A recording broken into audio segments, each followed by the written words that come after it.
Hello, everyone, and welcome to CCTV America. I'm Asiye Namdar. We begin in Ukraine, where there's growing anticipation and concern on the eve of a critical vote on self-rule. In Mariupol, residents are on edge a day after deadly clashes between anti-government militia and Ukrainian troops.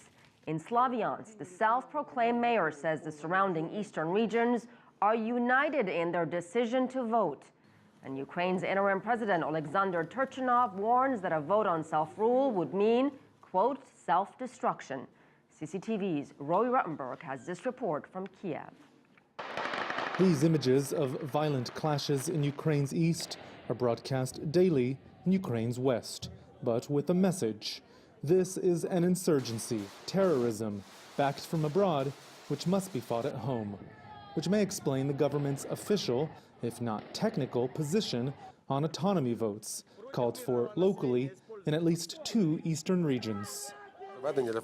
Holding a referendum in Ukraine is clearly regulated by Ukrainian legislation, and it can be held only with the central authorities' participation, only by the decision of the authorities, and only by the relevant competent authority. That is why what they call referendum is nothing but a political scam, a political provocation.